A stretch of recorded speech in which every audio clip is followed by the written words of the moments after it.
Capiche? I see, child. Let's move on. So speaking of springs in the mattress, here comes Slinky Neck and her husband, somebody's son. Girl, we done went from somebody's husband to somebody's son. Girl, this is ridiculous. But anyway, Slinky and her husband said they skipped out on a day party because it was just too much going on and they wanted to stay at the hotel and bump. Nasty tail self. You ought to go to jail. Prison. But anyway, she get in the confessional and stretched her neck to tell us that, you know, she really feel like this was supposed to be a place of healing, but ain't nobody been healed. It's a matter of fact, most of these people around here hurting. Ain't nobody healing, it's all hurting. She said, but at the end of the day, she got a lot going on. She gonna meet up with him for the bungalow party later on. But right now, her and her husband won't lay down in the bed. So she begins to talk about how she's concerned about Ray J. She said she ain't never seen them like that. He looked down and out. She said when she saw him get in the pool with that heavy roll from the room, she thought he was gonna drown. And she said she's scared. She want to see if somebody could go do a wellness check. And I said, somebody do a wellness check on you and your husband, girl. And look at him. You know, I never seen Ray J like that. He might be going through something, so I really want him to get it together. Nigga, what you mean you ain't never seen them like that? You ain't never seen them in person before today. Go get... Quavo, please. Don't start me now. Don't start me. I don't have time for you. Get off of here. And so anyways, what's the girl name?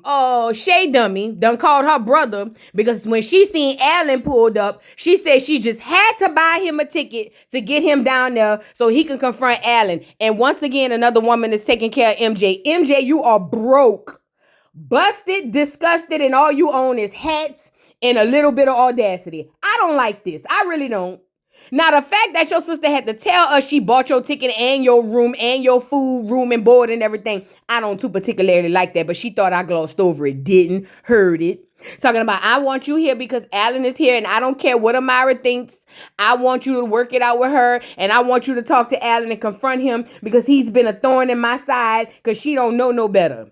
You know who don't know no better, Shay Dummy? You. Or your makeup artist. Girl, bye. What you mean, Shay don't, not Shay, Amara don't know no better. Girl, they said two birds of a feather flock, stock, and drop together. That's y'all two, duck, duck, goose. Girl, please. Two ducks swim in a pine and do circles and make doves. I don't know what else to say. Bye, girl. So MJ holds steadfast that, yeah, he need to confront, what's the boy named Allan? He said because only him and Allan know what's really going on. And he need to confront him about snaking him and backdooring him because he don't too particularly appreciate that. You know what I don't appreciate? You having to have a woman to pay your way to get over here. I wish they confiscate your passport. Get off of here. And look at you. Girl, just Bernstein bed out. Girl, you look like a chipmunk with his cheeks full of nuts. Girl, you know, it's crazy how hard you going on this boy. I told y'all last week, she going this hard on Allan because these are the things she been wanting to say to Fabo. But she don't want him to pop across the head with a sugar cane. Girl, bye. Move around. So now we move to the next scene. Gael is talking to Miami Tip and Zoe about how she's turning over a new leaf, but she also invited Fabo down here. She said because she felt like it's gonna be good for all parties. Both of these girls looking at her like she done lost her rabbit, and so am I. See, she wanted a little peen on the side. I know what this is about. I can smell the cheat in the air. And look at Zoe was like, why would you do that? Like, that literally makes no sense. But Gael is holding steadfast that it's for the greater good of what and of who. And why is you still messing with that girl, baby father? You out of pocket. So Gael said, y'all don't understand. Y'all don't really get the bigger picture because y'all small-minded. Yes, she wants some peen. She's not going to lie about that. But she still feel like Shay don't be letting him see his daughter. So that's the reason why she want him out here. Girl, that ain't got nothing to do with you. Mind your business. Where your husband and your churn? You out of pocket now.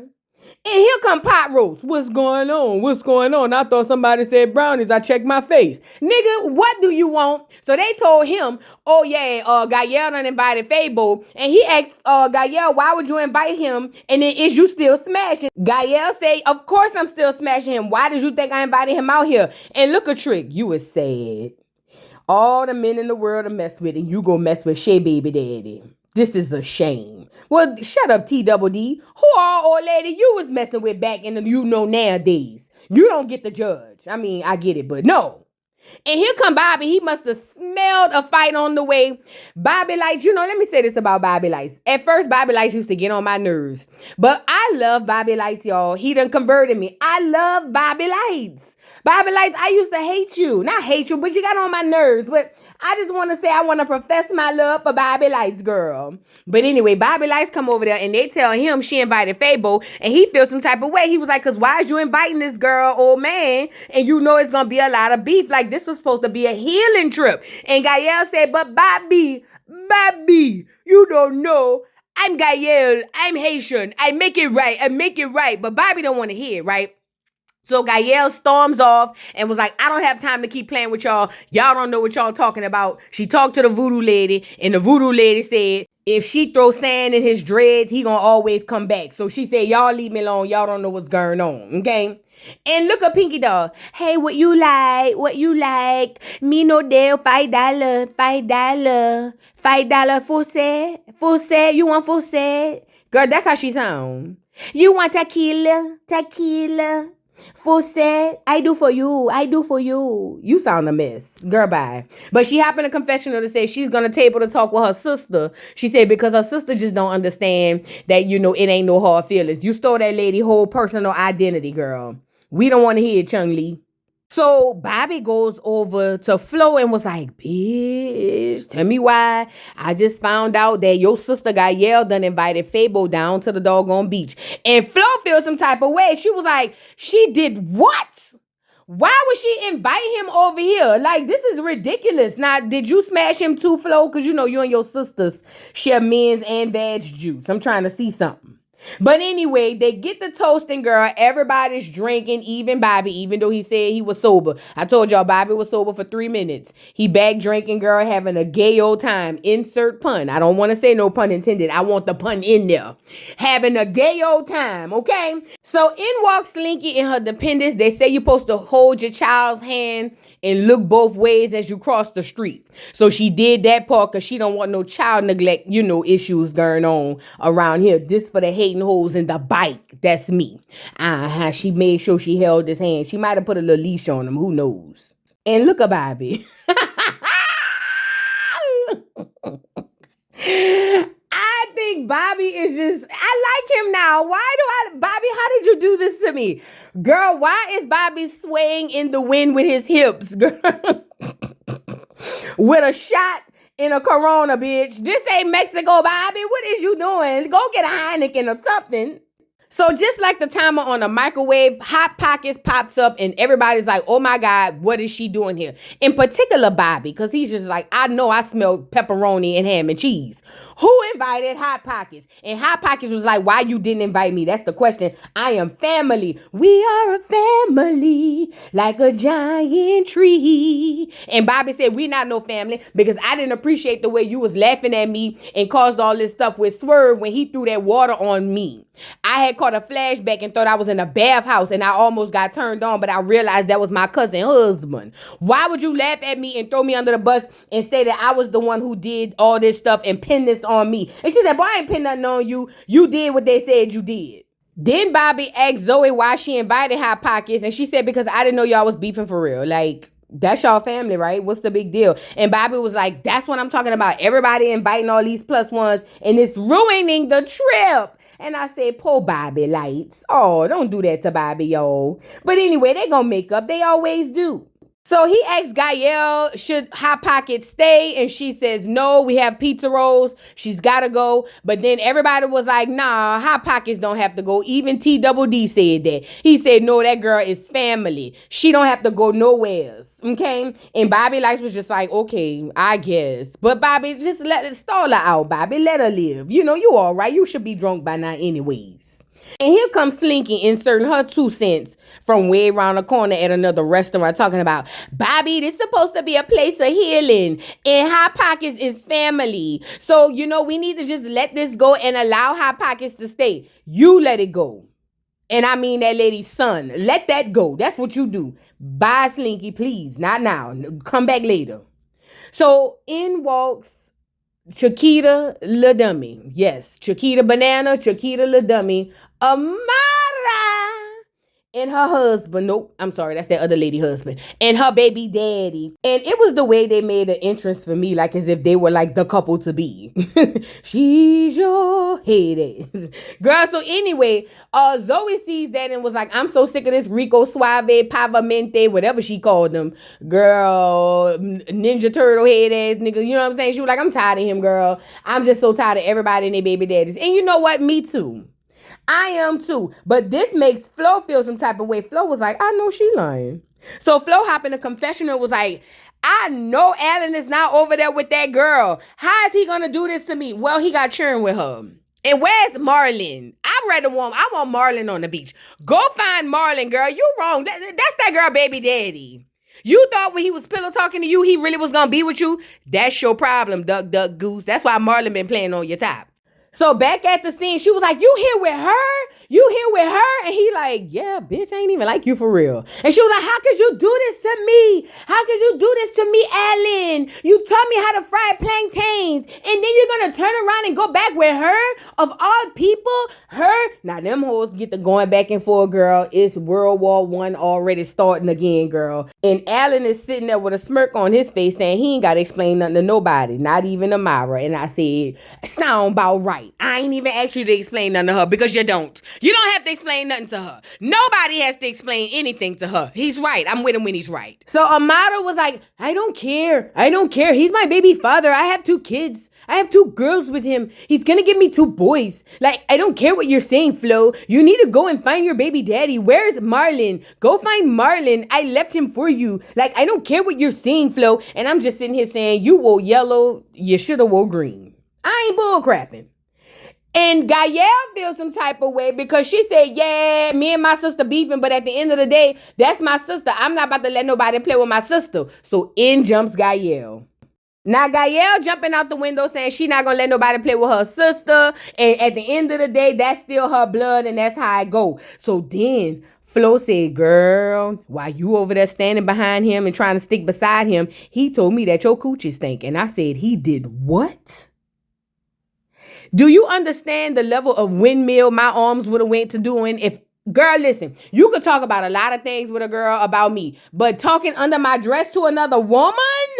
And look at Amara. I don't care. I don't care. I just had a bad day. I don't care. It was one time. Well, maybe 2, but it doesn't matter because it was just a bad day. It doesn't smell like that right now. And we were just together just now and everything was fine, I think. I mean, was it fine? Allan, tell the truth. And he was like, yeah, it was okay. Yeah, so it doesn't matter what you're saying. Everything's fine with me. And he started holding Amara tight so she could really have his back and he don't have to fight nobody, okay? But as soon as somebody said fight, MJ walked his Monopoly top hat over because he heard somebody say something about him or the sister or somebody. I don't know. All I know is he walked his magically delicious hat over there to confront what was going on and say he want to talk to Allan one-on-one. So Allan was like, I don't have to talk to you, MJ. I don't have to talk to you. But MJ feels like they do have to have a conversation because he stole his old lady. And I'm sitting up here saying, girl, what done really happened? Because for years, skulls and blows,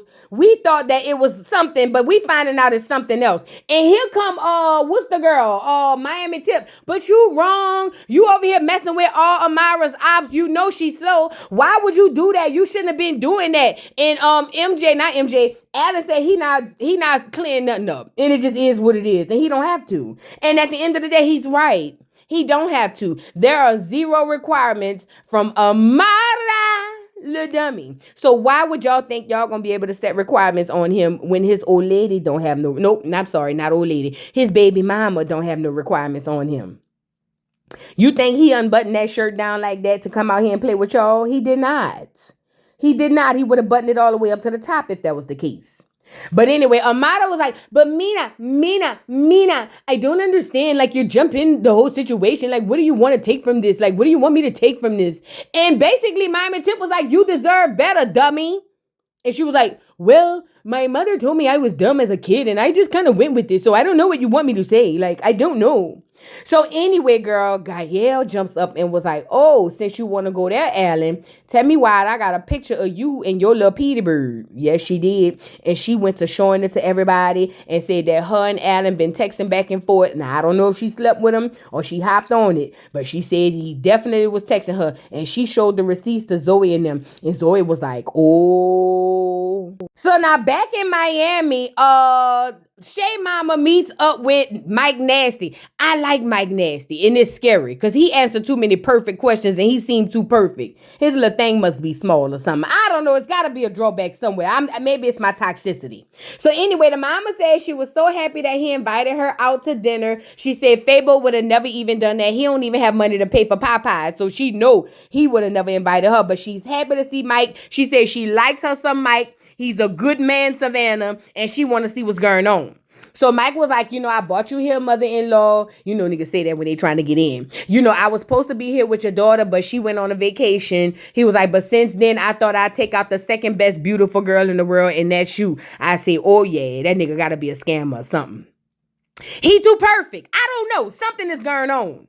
But the mama was like, first of all, I want to say that I appreciate you helping up for my child and being ready to fight and risk your freedom for her. No man has ever done that. Not even my husband. She said, but the fact that you was ready to risk it all for my child and she ain't even worth it, that tells me everything I need to know. And I'm almost 100% sure on you, but I bought backup. So then I seen these kitten heels click-clacking across the concrete and I said, what is that? Girl, they look like the shoes from the Wicked Witch of the East. What is going on? And so the click-clack was click-clacking, and I seen a pair of leather skinny pants, and I said, who is this?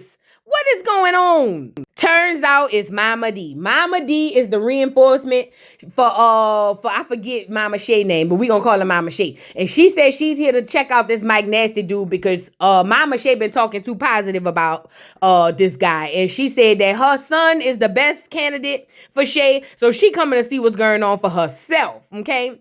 So Mama D was like, hey, how you doing? I'm Mama D. I'm the queen of the palace that nobody ever seen. She was like, and I heard a lot about you, but I'm trying to see what's going on. Now, you over here dating Shay. Shay really should be with my son because he needs somebody to take care of him. But ultimately, Shay takes care of men. Tell me about you. Are you a bum? And he said, no, ma'am, I own multiple businesses. Girl, tell me why Mama D said businesses with an apostrophe S.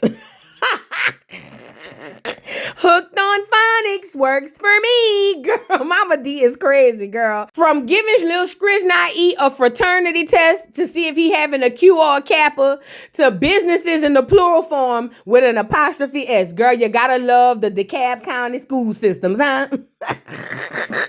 But anyway, Mama D said, now tell the truth. You got a criminal history and you don't have to lie to me because I used to sell drugs. I was a madam. I sold ass. So I done seen it all. Have you had any type of criminal background? And what do you have to say about that? So he was like, well, yeah, of course I had an extensive criminal background that he don't want to get into. And I think that's the part. That's got to be the drawback. That nigga might have been a hitman for John Gotti or something. I don't know. It's something he not talking about. But he said, at the end of the day, his past don't define him. And selling drugs taught him to be a wonderful businessman. And look at Mama D. Yup, because it taught me to be a good businesswoman too, honey. I can't count my money, but I know it's there. Anyway, so Mama D is pressing this boy, trying to see what's going on, and he's working on Mama D. She just don't know it yet because she's still trying to play with the play palace or something like that. But neither here nor there. So Mama D asked him if he could satisfy Shay and have her speaking in tongues, and he was like, OMG. Yes, they some old freaks. If that's what you asking or thinking in your head, Mike Nasty, your last name Nasty, you know what it's hitting for. Stop acting crazy, okay? So back at the beach, what's the girl? Amara Dummy is over there still taking up for her man and saying that it don't matter. She got 2 kids with him. She ain't never leaving him no longer. He might leave her, but she ain't never leaving him. And y'all just gonna have to get over it or whatever the case may be. While she doing that, Gael is over there with the pinky finger up saying, Allan's little thing was as short as a doggone quiz. Do you hear me? I say, what? Now that makes sense. That makes all the sense in the world, and I believe it. Because he stayed with a pair of linen shorts, and I don't never see nothing swinging. You get it?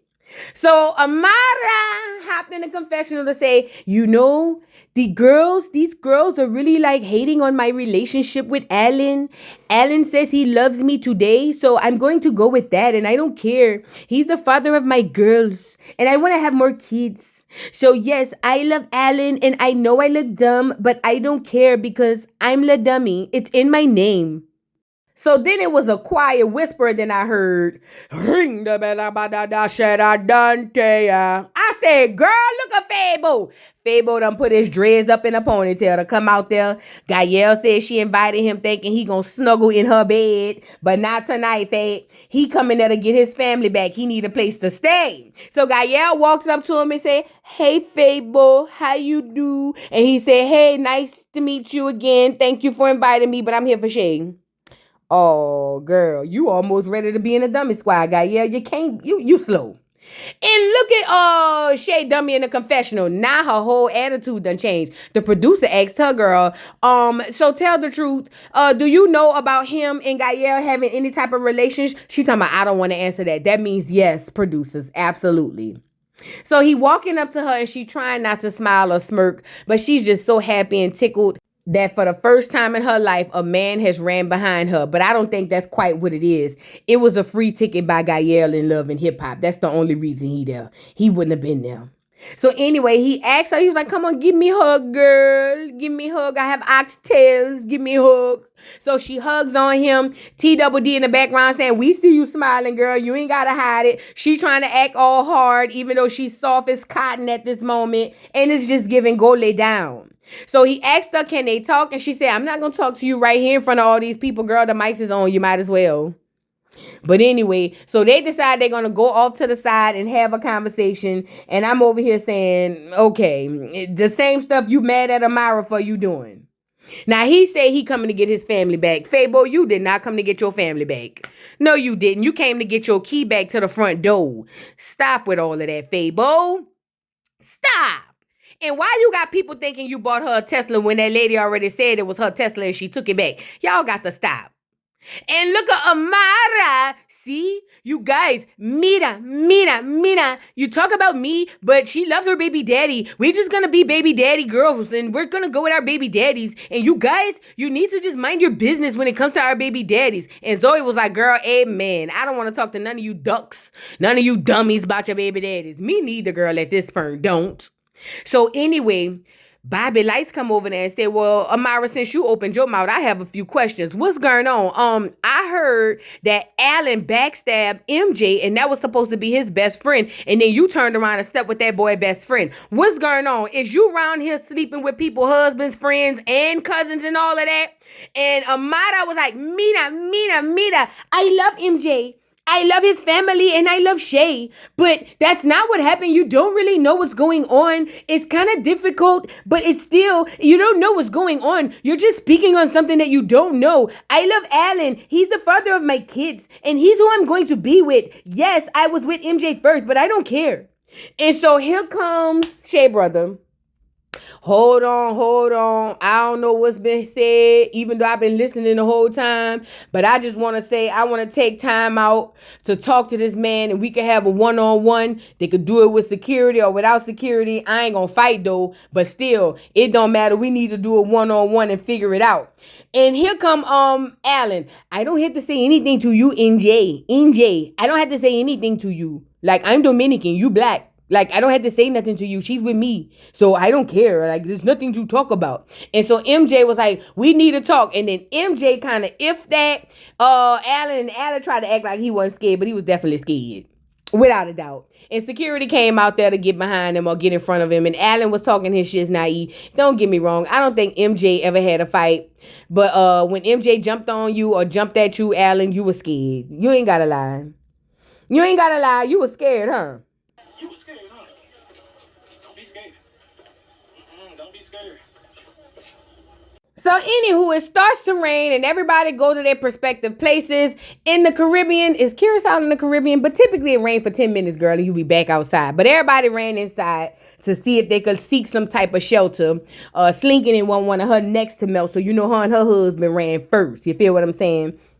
But inside the hotel or whatever they at, Bobby lights was down, and I said, "Oh, Bobby, what's going on?" Bobby said the trip is a disaster. He didn't mean for none of this to happen. He really wanted them to all get along, and it seems like nobody can do that, and it really is upsetting him and his homegirls. That's not really there. So Zoe and them was like, "Bobby, what's wrong? You could talk to us." And he said, "Well, I really feel like y'all adding all these plus ones and it's ruining the trip, and that's not cool." So Zoe was like, "First of all, I didn't think it was no issue between you and Hot Pockets because y'all beef all the time." She was like, "Second of all, that wasn't really no beef. I thought y'all was family." And he was like, "We are family," and I could get past her. He was like, "But it's some people that I can't get past."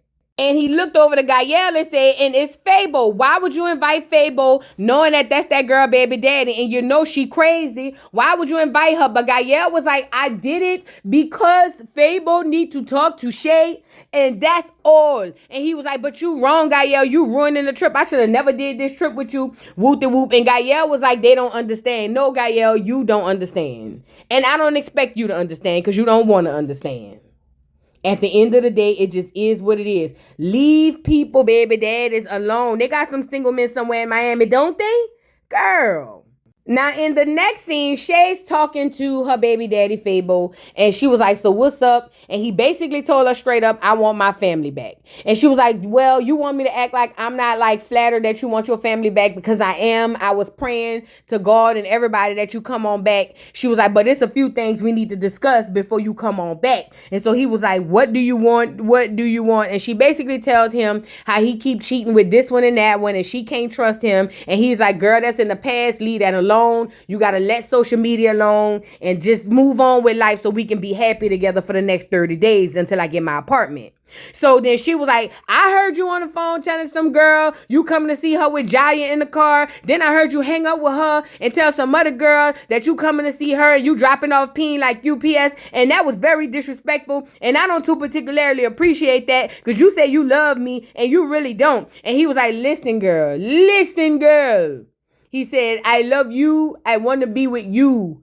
Let that go." But you know, Shay goes 100 to 1,000, and she says she can't let it go because she don't trust him. But the whole time with Shay is not that she won't take him back. That's not the problem. What Shay wants is for him to beg her.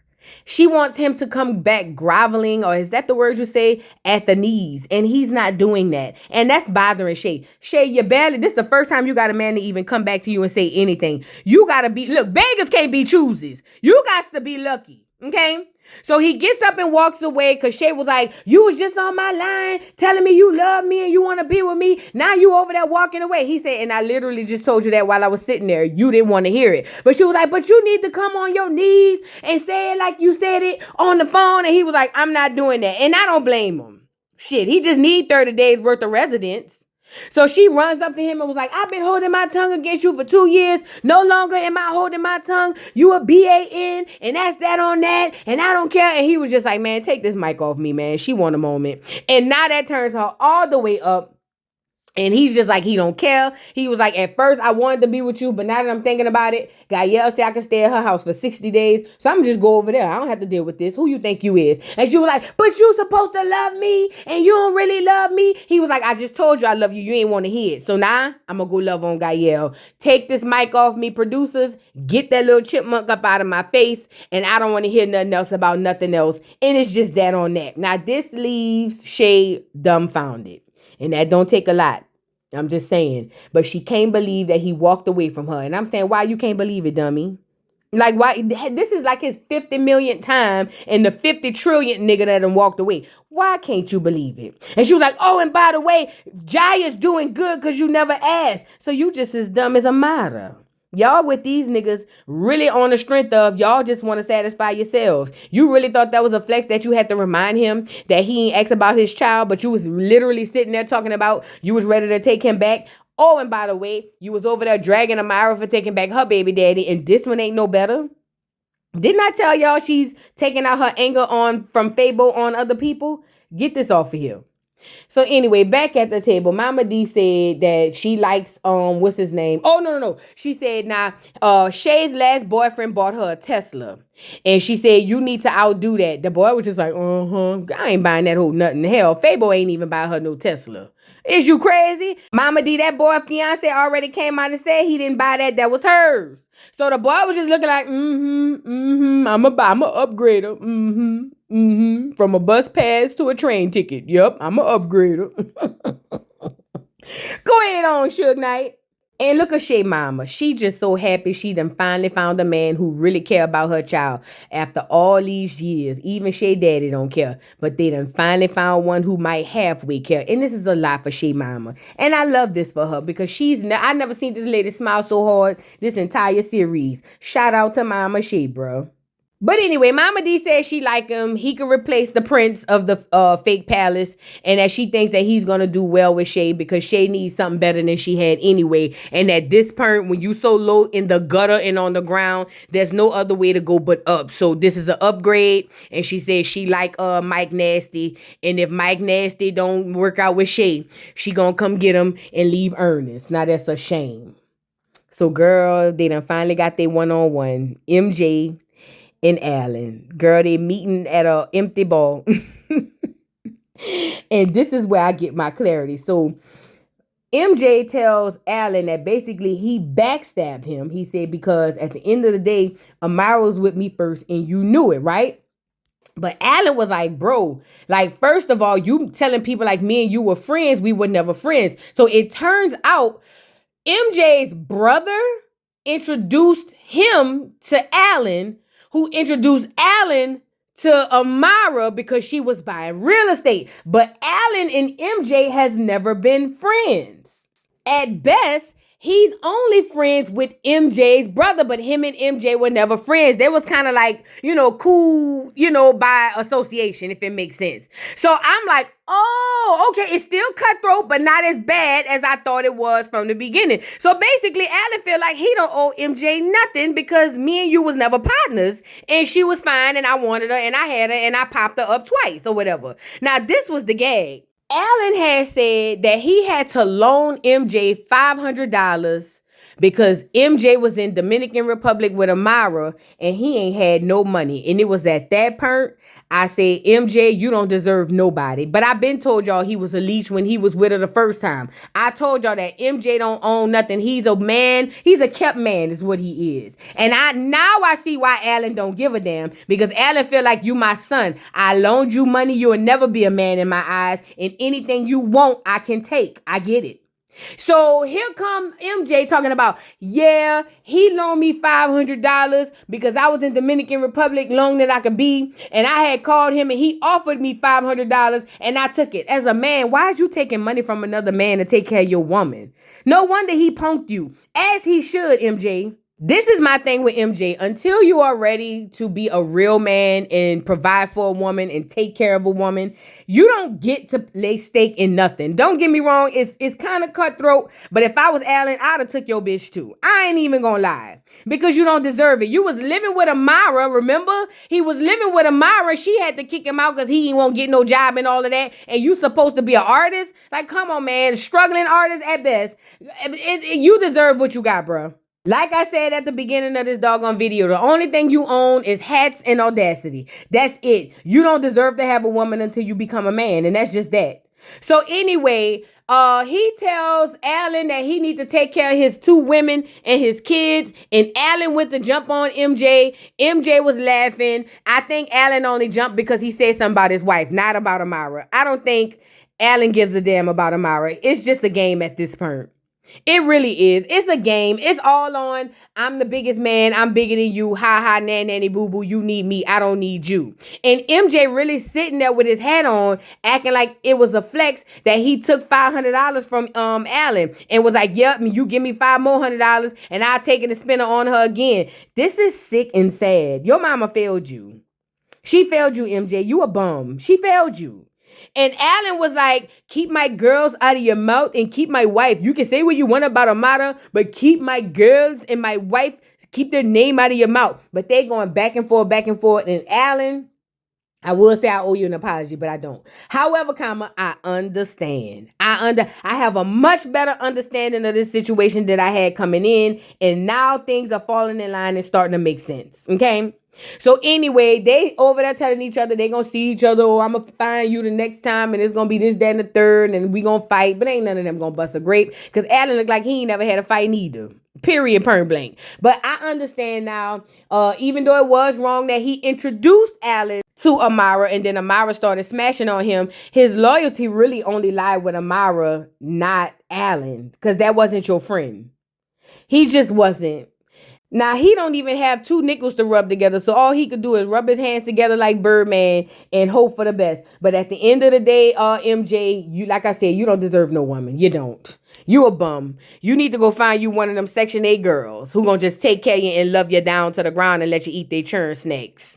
Like, the fact that you could sit up here as a man and have this confrontation and admit that another man had to line your pockets, I don't give a damn, because he said he cashed out them the money back the next day. I don't believe it.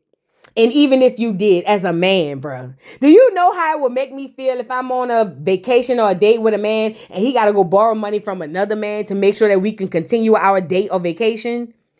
Yeah, you just dried up my cooch. Girl, anyway, what else? What y'all got to say about this? Drop down in the comments, because this was a lot going on. MJ, don't nobody owe you nothing but a job. Drop down in the comments. Don't forget to like, subscribe, hit the notification bell, follow me on all platforms, and I'll see y'all hoes later, girl.